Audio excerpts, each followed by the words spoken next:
il y avait la pédiatrie ici, il y avait les enfants. Bano babota maka, bacha bango awa, c'est vide hein. Parce que bazaki obligé à évacuer bana, il faut babima question de protéger les enfants parce que baye ko buka bango brusquement. Atabino moko vraiment, baye ko buka hôpital brusquement. Baloba kata un mois avant, batinda kata ba lettre que voilà, awa tozo bimisa batou, awa tozo sala boy, tozo so bimisa boy. Ndenge ba lit d'hôpital ezo terengana libanda boy. Amis, c'est vraiment difficile de voir ce genre de choses, ce genre de comportement dans mboka na biso et puis ça vraiment kitoko mingité. Oui, bokoki ko buka vraiment bozana raison que voilà. Botelanga ambulance oyo eza awa libanda, ambulance ezo ya ko évacuer ba malade rapidement pour emema bango côté mususu. En tout cas, babuki na kati ya hôpital. Koto oyo ezalaka pédiatrie, koto eza chirurgie. Donc, ceux qui vont opérer Batou, bazara koto. En tout cas, qu'est-ce qui passe? La minute et l'eau et les cas en tout cas et déranger nous attend les sécurités, nous attend la clinique. Bah, aussi prendre des bisous, bah, pour hôpital, bah, ça n'a pas qui a malade, n'a pas maille, n'a pas on a pas malila, bah, tu vas en ambulance, parce que on va transférer l'hôpital ici. En tout cas, qu'est-ce qui passe? N'a pas ça pour quota. Moi, si tu as un travail, il n'y a pas de mais ils sont bouca. Dans la tour, ils sont dans la salle, ils sont opérés dans ça. Ils ne pas bouger chirurgie. Ils vont bouger, ils vont bouger, ils vont bouger l'hôpital à crâne. Nous avons bouger, nous avons douché, donc l'hôpital, ils sont bouger. Moi même il y a aussi Babango Ezate parce qu'ils ont venir détruire l'hôpital. Baye vraiment pour détruire l'hôpital, il y a des femmes enceintes. Ba malade bazala kao ah ba maternité tala madame n'engazana pas si boué s'il vous plaît, ce sont des Congolais. Moi je suis afandi ina pas ya kobota aza étrangère té aza congolaise siko boye bisanga na pas siné ya kobota boye asala ndenge nini abando lu hôpital mususu sikoyo to asala ndenge nini parce que elle n'a même pas la force de parler, elle n'a même pas la force de marcher. Trouvez quand même la solution. On n'en disconvient pas. Vous voulez faire des bonnes choses. Oui, on vous applaudit. Mais faites-les na humanisme. Mais bon, ça, l'ango penza, n'engé ba ça la ramakambo. Oh, moi si il n'a pas si à kobota, azana makasi ya kotambolate. Et elle sait bien que hôpital ou azoka traitement, ou azoka kilo naye yango yo. Maintenant, et voilà, aye hôpital ango, na ba contraction naye, aye kokuta hôpital ne état oyo. Les amis, regardez-moi un peu l'état de l'hôpital. Voilà, bino boye bobuki bango. Moi si nazemi na pasi aye kobota akuti hôpital ezate. S'il vous plaît bakonzi mboka. Bo sala makambo ndenge ezali, bo sala pena makambo na droiture. Vous pouvez remarquer a onyo soto eza ba sale ba malade bazala ki na kati awa. Ba avertir bango te. Ba avertir bango te batu baye kaka mbala moko. Regardez-moi comment les gens batu a quartier bazo yi bakutu na biloko vraiment. Voilà, merci de nous suivre sur Bokesinezali Télévision, mesdames et messieurs. Bonjour partout dans le monde, vous allez suivre à cette émission. Bonjour à tous ceux qui me connaissent. S'il vous plaît, continuez de vous abonner massivement sur Bokesinezali Télévision. Vous ne serez jamais déçus. La vôtre, notre GB, est là pour vous communiquer. En tout cas, vous n'avez pas l'habitude de me voir entrer dans l'analyser sur ce genre de choses, mais laissez-moi quand même vous rappeler que Bokesinezali, c'est vraiment une chaîne d'actualité. Ce qui est actualité est ça sur la toile, vous allez vraiment pour la présence dans l'autre famille n'a deux bouées. Mais avant cela, laissez-moi quand même dire bonjour à mon boss, à mon côté de papa. Zamba Pambolayo, Zamba Mimon, vraiment Moussika. Mon côté bonjour, Nabatunir, ce Bolinarana, j'ai tellement ébellé. Messieurs, comme vous pouvez comprendre, je suis avec le docteur Juppé, il va se présenter. Numéro 1, il y a un médecin et à l'hôpital à Kram, qui est Mbomo Fléry. Il va se présenter pour Tokouti Bango. Docteur JP, bonjour. Bonjour. Tokouti à Kram Babouki, docteur JP, qu'est-ce qui se passe? Merci beaucoup, madame. Moi, c'est docteur Jean-Pierre, médecin supervisé à centre hospitalier à Kram Nalima. C'est comme ça, c'était à partir les 12, lundi les 12. Nous n'étions pas prévenus. Surtout seulement vers 18h, on était dans un bandako. Alors finalement, responsable de expliquer que non, nous ne sommes pas prévenus. Si vous pouvez nous donner ne fût-ce que les temps pour que beaucoup ils ne nous ont pas compris. Alors comme il fallait avoir dans la pédiatrie, il y avait des enfants qui étaient à l'intérieur. Depuis ce moment, il y a ne fût-ce que tout Moussaban. Alors que Moussaban en catastrophe, ainsi de suite, et ils se sont mis à casser Babouki, Wissé, Babouki, installation hygiénique et Babouki pédiatrie. Donc voilà, dis-moi, c'est ce que nous sommes en train de vivre. Et les jours suivants, il faut qu'on continue nous faire à Bango, Babouki chirurgie et ainsi de suite, tout continue. Mais docteur JP, ils ont hôpital et il paraît hôpital na école babouka en robongo il faut quand même que la bango temps pour même évacuer les malades ne sont pas posés en état bien té. Est-ce que qui au moins pour avertir bino un mois avant ou une semaine avant que bon luka moyen bon débarrasser les malades na bino pour avoir to koya ko bilisa bino na kat hôpital botongi place à Mabé. Madame dans une lettre moko. Vraiment nous sommes surpris na romona makamani. Comme vous le dites là, on n'en disconvient pas pour des raisons d'ordre public. Si il faudra que va curer maille ou que va bon sapot qui va dilater pour la inondation, c'est tout à fait normal, mais nous devrions quand même être prévenus parce que sur le bande au monde à Bilo, on a perdu même beaucoup d'autres histoires parce que lobby, tous les phaseurs étaient ici, il y en a d'autres qui ont volé ce qu'ils pouvaient voler, donc on n'était pas prévenus par rapport à ça. Mais awa na kati ya place tozali awa bakotika bino ou bien babukika mopanzi wana kuna. Bon, même place tozali, on est en train de menacer qu'il ne faut pas pour qu'elle sous pour rejoindre l'aliments, par au laboratoire, selon ce qu'ils sont en train de dire, par au aussi médecine interne homme, aussi bien que laboratoire comme radiologie. Alors que dans hôtel pour mon déjà il y a plus de 40 ans, dans la Tomago. Une fois qu'il va toucher déjà mur na momoni que là na fondation moka ba moelon se va toucher au panier va toucher donc c'est toute la maison qui est déjà poussée. Vous pouvez dire quoi le gouvernement n'a pas acte à boyer? Bon, en fait c'est que nous pouvons demander beaucoup plus na gouvernement provincial parce que comme on a eu le gouvernement provincial nous allons demander vraiment au gouverneur il y a aux Alana Clémence Nengewana parce que nous sommes déjà victimes. On a problème, mais je sais qu'il y a encore d'autres victimes. Liboso, c'est bon, on va continuer Liboso. Donc il y aura encore d'autres victimes. Donc je souhaiterais mieux que va avertir le bateau avant. Donc là, ce n'est pas tout à fait normal et logique par rapport à ce que nous sommes en train de subir. Maintenant, nous ne savons pas. Il y a des malades qui viennent, les laboratoires, les matériels sont attachés, sont volés. Donc on ne sait pas exactement ce qu'on peut faire. Nous demandons vraiment au gouvernement provincial si il y a l'humanisme de donner beaucoup plus de temps à bateau. Même les gens, même en dehors de l'hôpital, même les gens, il y a des gens tels qu'au moment que nous sommes en train de parler, on me fait savoir que nos voisins ici, au bazar en magasin, on est en train de piller. Ce ne sont pas les gens de l'hôtel de ville, non, mais ce sont les jeunes bateaux qui ont compris que non, ils viendront casser. Alors ils ont commencé déjà à piller les biens d'autrui, il y a ma paisible citoyen. Donc je crois qu'il y a aussi la sécurité. Nous-mêmes, nous avons pris quand même la police tant au mouvement, il y a piège et bandits. Mais alors que ça revient à la ville, ils sont en train de casser, ils ont la police entre leurs mains, ils envoient la police pour sécuriser les biens d'autrui. Mais normalement quand nous normalement ceux qui baroyer ko buka parce que bazoya vraiment na mutuka na bango ya munene wana pourquoi ne pas bazala accompagner na la police et za wana ba tie ceux qui ba sécurité ni sur ces na monde siko biloko hôpital e bungi o ba ko zone c'est la bino bo solo na bango ba ko buka oui on n'en disconvient pas siko ba biloko na bino e bungi o est-ce que ba ko zone qui sango personne ne dit mot. Bon, nous croyons très bien que c'est un état de droit comme nous sommes en train de le dire.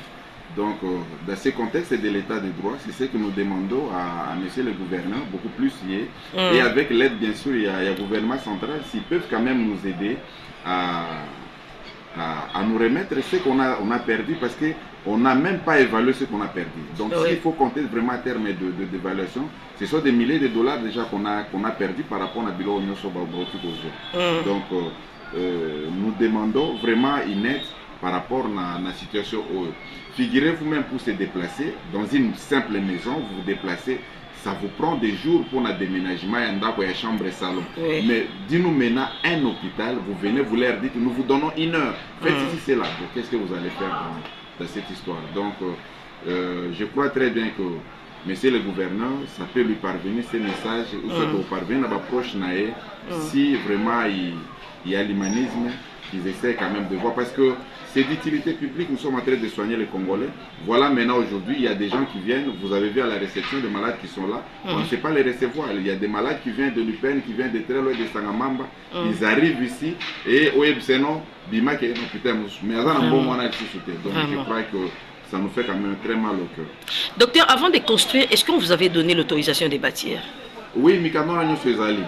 Mikande Zali, j'ai vérifié aujourd'hui, Ndako Batongo, depuis 1900, je crois, 85, une histoire pareille. Donc, c'est une ancienne maison, Mikano Agno Sezali. Donc, moi, je pense que c'est la turpitude de l'État qui les rattrape. Parce que Yemoko Opesa Mikanda Batonga, Yemoko Ayabuki, on ne sait pas indemniser. Bon, donc, ça paraît beaucoup plus compliqué. Donc, moi, je pense que à l'État de prendre vraiment toutes les précautions. Kobuka, oui, c'est bien, mais Batouana Babuka, ils ont déboursé de leur argent. Et bon, je suppose qu'une partie côté de la caisse à l'État, même si il va qui passer tout le terre dans clair. Donc, je pense que c'est quand même regrettable. Mais s'il faut que Buka, Accra Maison, il faut pas bandana coin, bakititi côté au babuki nyoso. Pourquoi commencer directement ici à l'hôpital, aussi longtemps qu'il y a des maisons à côté? Non, ils ont commencé. Babandi déjà parti à côté à comment on appelle ça, à Malebo. Alors c'est cet alignement Hollanda jusqu'à ce que Matalikolo ne sait pas où est-ce qu'ils vont se limiter. Un mot gentil par rapport à vos malades qui sont tristes à l'extérieur, docteur. Bon, au fait, nous les réconfortons que la situation sera trouvée. À chaque problème, il y a toujours une solution. La solution sera trouvée. Merci, c'est gentil, docteur. Merci beaucoup, madame. Les amis, nous sommes à l'hôpital. Ici, c'est la maternité. Il y a des femmes enceintes qui sont là.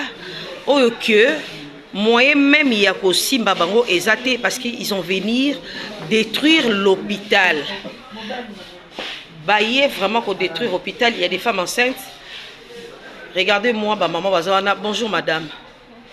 Maman, tu es dans la maternité. Tu as évité ce que tu as parce que AWP, Bassi Babouki, Potozo, on a déjà contraction et bandit. AWP, Bassi Babouki, mais non, je ne sais pas si tu vas dire quelque chose.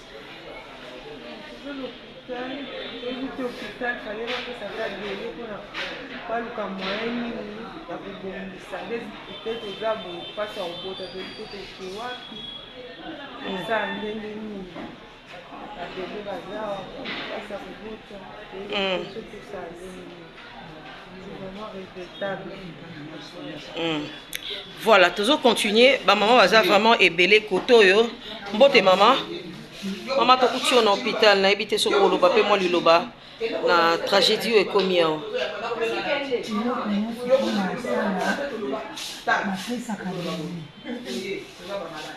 Akoya kabula mokase en plus aux hôpitaux et la salle de Kokaki badivese service makra maternité service makra maternité alors soki mutaye kobota bakoboti sendeni pote déjà en désordre parce que il faut pas ça transfert enfin les gens c'est la mbongo alors ma bête ça bango bien avant je fais tourner pour alors c'est bon la malade mais on tient alors en bas on reçoit la bango pour que je pour l'autre pour ça je ici. Merci beaucoup. Alors, toujours continuer. Maman Moussou Suazé Miyaza Kotoyo. Maman Mbote. Mbote. Même Wendy Mouluba. Nubuka maternité. Matia Momongongo. Nende nubuka maternité onsu balima okutulelesha mushindukai tukajifundike lutangila iko twakula iko chimuchanganya ene ni kwa yetu ni bado mwakulela mushindukai katone ni chitu mwakwenze twakwila iko kwa chimucha rama wa maternité ndelele kwenya tubalo ni fasi yonso baba tuleleshele kwenyi yambelu anyi neni bato akwila kai ko chimucha maternité. Merci beaucoup. Alors, toujours continuer. Maman vraiment bazawa, maman va dire que sa vie va protéger Kango, mais ba yeba kuti pe lisusu problème. Maman Mbote. na éviter ce que le bakolo bezali par rapport à la situation et comme il vient dans le cadre hôpital. Situation comme elle nous sommes toujours en souci makasi pour quitter kaka brisque toujours yamba na travail bazoya na pasi zoye bakisi comme pour transfert bango zopesa place mingi penza na basali pa souci mingi. Lancez quand même message na gouvernement baroya landa mission oyo bayoka quand même souci à population parce que toza quand même ba congolais to vivre na Congo toza ba étranger té message ni koyebisa gouverneur na biso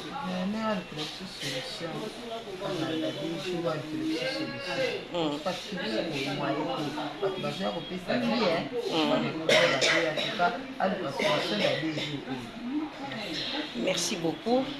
Maman nanga mususu ba fandi kotoyo. Allez-y comprendre ici c'est la maternité. Il y a des mamans qui accompagner bande ko na bango, mususu bango moko pe baye, mais tokuti bango na état o na tristesse ne longi mbote maman. Na ebité so roloba nini na situation o ekomi na kati hôpital à Kram.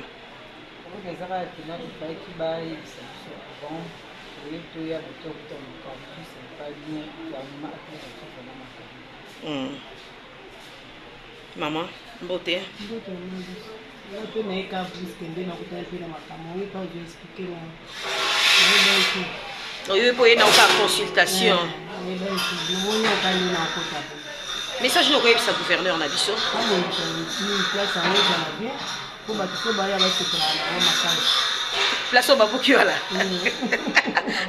mama wana kochola te koloba abingaka oseka abongisa yango mpenza.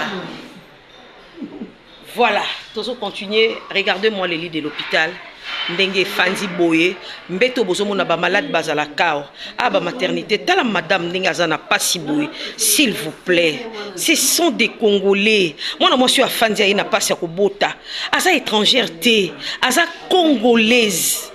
Siko boye bisanga na pasi ne ya kobota boye. Asala ndenge nini? Abando lu hôpital mususu sikoyo to asala ndenge nini parce qu'elle n'a même pas la force de parler, elle n'a même pas la force de marcher.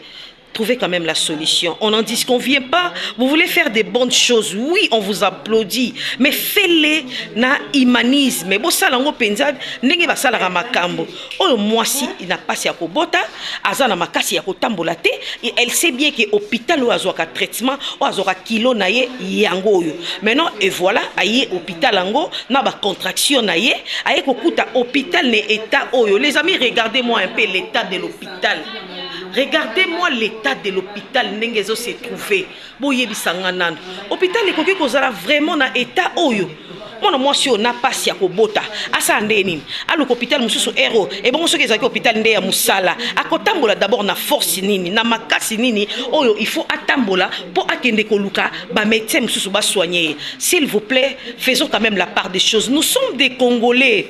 To vivara na mboka oyo Congo parce que nzambe mutapesa biso Congo toza ba étranger te bande konangai. Regardez-moi la femme enceinte en train de pleurer parce qu'elle est venue donner la vie. Moi na oyo akozala avenir ya lobby ceux qui peut président, ceux qui peut ministre ya lobby, ceux qui peut nani na mboka oyo. Maintenant la femme se retrouve dans cet état parce que vous êtes venu démolir l'hôpital. Il y avait même des enfants, j'apprends qu'il y avait aussi des enfants pédiatrie à côté nini. Il y avait aussi des enfants na kati ya pédiatrie boy. Maintenant beaucoup kaki kopesa bango tenter bazo moyen akram ezala kebele musu c'est ça na bongolo musu na poma tete. Ceux qui boutiki ki bango temps, je pense que ba malade oyo balinga ki bazala informer na ba société na bango que voilà tozo kende awa lisusu te na kitambo bo kende esika mususu et voilà bino boye bobuki bango mwasi na zemi na pasi aye kobota akuti hôpital ezate.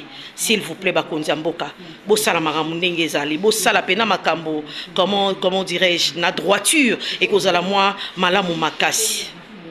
Nous avons voulu que l'État nous prévienne bien à l'avance afin que les femmes puissent être, nous puissions enlever nos malades en fait. Ils sont venus d'un seul coup comme ça, nous avons été pris de coup. Oui. Que l'État trouve une solution. Maintenant, il y a des femmes enceintes à côté là-bas. Quelle solution avez-vous pris pour les mamans qui sont enceintes? Certaines qui étaient vraiment dans la chambre, nous avons décidé de les transférer. Et d'autres, nous avons décidé de les garder avec certaines mesures que nous allons les prendre en charge. Mais il paraît qu'ils vont encore revenir pour démolir et vous gardez encore de malades. Qu'est-ce que vous allez faire s'il revient brusquement? Ça devient compliqué. Merci beaucoup. De maman ici à l'extérieur. En tout cas, maman est au côté hôpital atelier à retard. Mère, bonjour. Ah, maman, bonjour. Mais moi, impressionne à yonde ba yoko buka hôpital na bino. En tout cas, c'est passe. Passe pénible. Biso to bandia le lote to umeli makasi awa. Ba maladi ba tukara na ba malera ba msuba uta musika. Soka kocho kitani chimta utala zate ko sunga rapeza. Na minito eloko ele kan tuka e déranger sonyoso. To zata le sengote to zata na kimia. Ba eko si prendre biso ba buki hôpital ba so na batu ya maladi na ba mai na bango na ba makila. Bati bango na ambulance basali bango ba trentaine hôpital ici. En tout cas, si passe, n'a pas ça pour kota. Moi, si tu as un travail, n'a pas kota, mais baso kuka. N'a pas tout baso na salle, tout baso opérer dans ça, pas pour chirurgie. Ba buki nyos ba wese ça tu as nous les dans l'hôpital à crâne. Nous a wese que tu as na douche que ma ezate donc hôpital nyos ba buki. Na bato batika lindambu wana to yebike. Barosala wapi, barosokola wapi, ma ezate pour ezate. En tout cas, pesi passe l'État, madame Sousso sala ngope, faut raisonner na boye baté. Na rosali kambango ko simba te to yé. Boso buka kaka na simba te ko buka moto na lisusu. Boso mona. O ba buki ba tonga te. To mande place eloko ezate. Ko profiter na mboka yango na biso to bivana oteka donc. Voilà. Mais est-ce que il quand même copier ça bango signe de vie que tokoya lundi, tokoya mardi, koya ko démolir parce que tout le monde na Kinshasa, pour beaucoup que ça la même peu partout. Bah qui ko avertir que les autres koya pour évacuer biloko na bino. Mais net na hôpital, ata bolobi que koya lo. On sani ba hôpital. Mutumso asa opération kwa sani ba ya mkuwa na makoni. Donc biloko pesi promettre wana. Ya jour ya opération na. Ils ont visage. Vous évitez. Il y a l'État sur ma caméra, charbon, donc ça la besoin de l'État. Donc si il y a des choses armées, voilà le choix. Non, pour moi, il est là. Bon, maman, pour le mal, il est là. Ah. Beaucoup de gens ont dit il fallait que les baquets, il faut qu'il y ait un mal au moins pour il faut ça que voilà, à la laisse dans mon témoin que quand même place la compagnie Zaga Batoanita a y aller récupérer. Celui qui est là comme madame au salé, on est au salé. C'est là où on a ma campagne qui est télémi. Les gens ont télémi. Les gens sont appelés sur le Congo. Et comme il y a charge à Dina, on a bâti la banque. Il y a Katerina Babalabala et Benedo, ils attendent les gamins. On a notre population pour se faire la navale. Il fallait que vous gagnez pour moi, il fallait tout sentir. Moi, je vais vous inquiéter, vous m'avez quand même. Vous allez faire ce que vous avez là. Alors, vous êtes que vous gagnez pour vous. Ah, c'est ça aussi. Merci beaucoup. Merci beaucoup. Zala na kepa mama saka na kama litoliaka ba fruit na ye. Siko ba maladi nyoso tokeye a oteka ndeni. Mère bonjour. Mama tokuti ba buki na kram na ebite soko loba nini hein? Mama, na lobelo pepo eza makamba leta. Biso atoya na so. Akampe a lobelo rote oyena leta akunda ta. Leta ko simokane tosana. Toluka ka place bakokeli biso mpe tolandi tozaka nsima na bango mpo nani aliaka bafuri mpo bakoma bien mpo batiango comme ça sante makasi. Mais Akram eza quand même hôpital ba malade bazalaka kuna na kati surtout na moni na babuki na chirurgie kuna ba malade bazalaka pourquoi ne pas ko avertir bango avant que awa biso tozo buka bolongola ba malade na bino bokie na bango Juanite. Maman, donc, maintenant, tu as souffert d'abayeke, bazo bu. Bah, quitté, qui a dit que tu as joué. Là, il y a un rapporto, mon ami, ça va pas la faire. Alors, tu as automatique, bon, comment on va pouvoir niveau le bain? Quand déjà tu fais ça pour le fond, déjà, tu vas te reboucler. Donc, ça n'est aussi pas malade, il y a babimisi bamusu batindi bango na bongolo bamusu batindi bango kuna na maklete na mityo biloko nyonso eza libanda bambeti mosu ekeke mais okoyebisa nini mpona gouvernement na biso système akobukabuka oyo eza bientôt fo bameka mpe komodere de ce côté là hôpital ekole babukaka voilà bato maladi bazalaki ebele kuna na kati so sikoyo na nini yango kobuka na bamiso bazala na bamiso omona bato bakufi bamiso bazalaki na babongo bongo so bato bosikoyo leta sepelisa bato ko bakela bango mpe po bango babuka kaka po babukaka vraiment. Merci beaucoup, madame. Donc, on a évité. Il y a beaucoup de gens qui ont bouqué hôpital à Kram, brusque.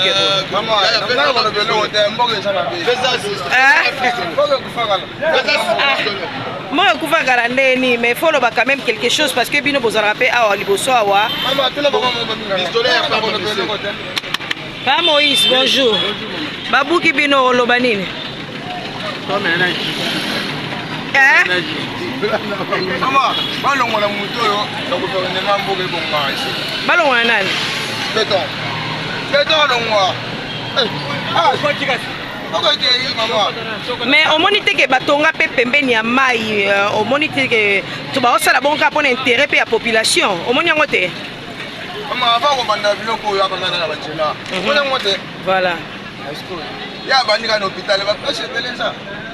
Et surtout que les malades bazaki na kati. Ah oui, docteur chef. Ouais. Docteur Gelo, tu peux pas dire quelque chose par rapport à Yandenge yo za la vraiment kuna na chirurgie ceux qui ba poter zoki yo ndo soignera bango siko ah ba bimisi ba malade là. Dis au moins quelque chose.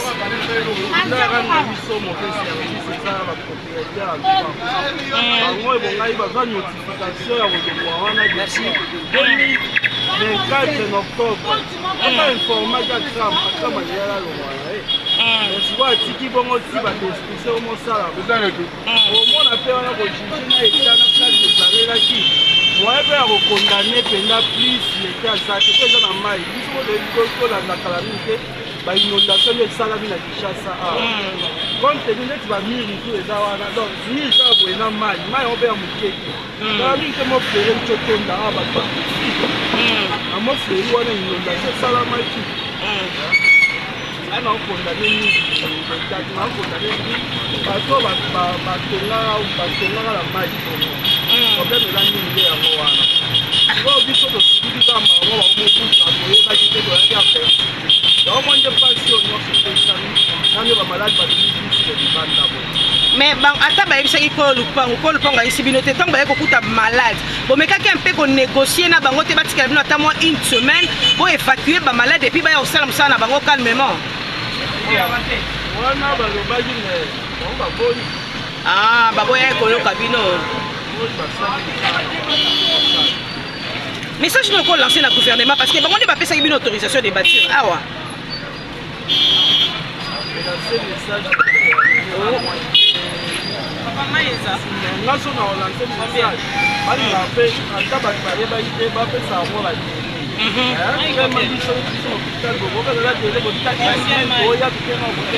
Voilà. Ba malade ba ke wapi?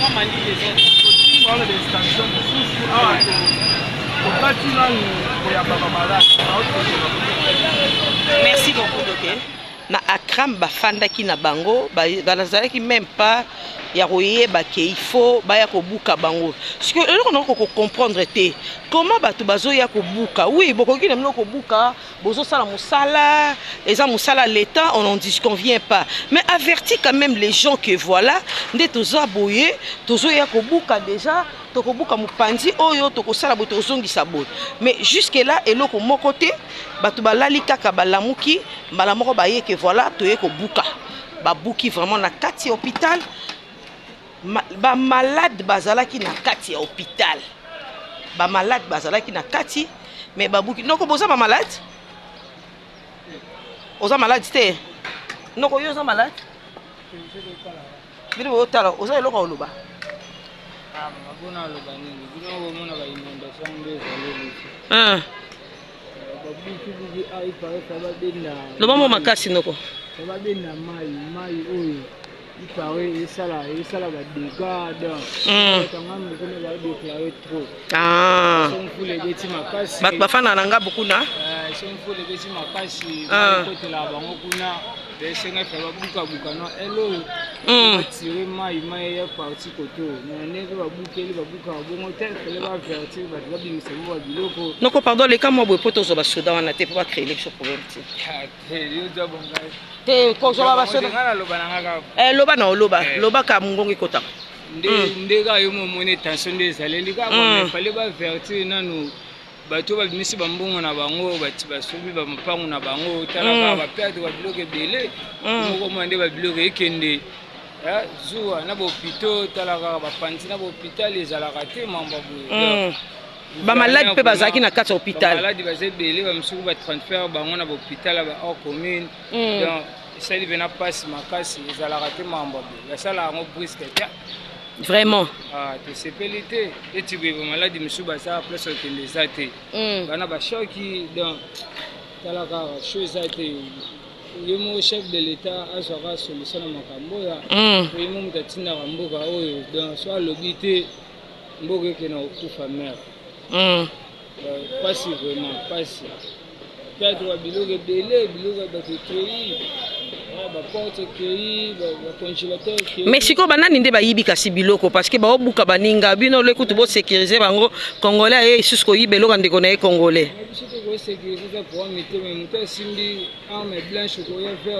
c'est ça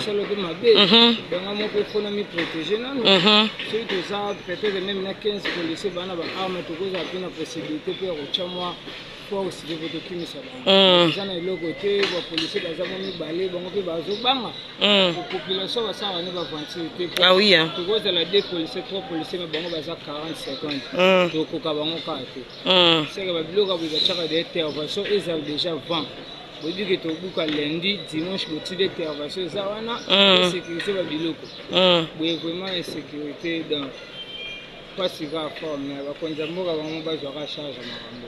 Merci beaucoup.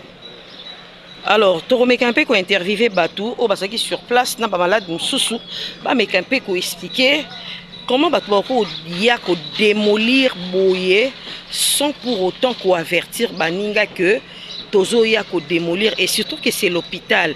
L'hôpital les a été malade bazali donc malade nous soupe à au kufa brisque parce que on est venu démolir sans pour autant prévenir que bo évacuer ba malade nabino bo sala bo oui on n'en disconvient pas boye ko longola ko buka bandako parce que za pembeni ya mai parce que nani a pesa qui autorisation de bâtir wana. C'est la question que je me pose tout le jour à mes émissions. Je me demande nani a pesa autorisation de bâtir. Oui, et ça, batongi place à maï, ça se voit. Oui, on n'en disconvient pas. Bah pour ça qui pembe ni pena à maï, pembe na maï. Siko nani a pesa qui autorisation de bâtir pour batonga ndakwana. C'est la question qu'on me pose. Nani a salakiang. Oh là là, c'est vraiment regrettable. Hein? Toujours continuer quand même qu'on interviewer, toujours continuer. Donc, allez-y comprendre que Aouizara, Sirige Zaka, ceux qui vont opérer Batou. Batu bazora awa batu babukanaka batu bazokaka bazala koto.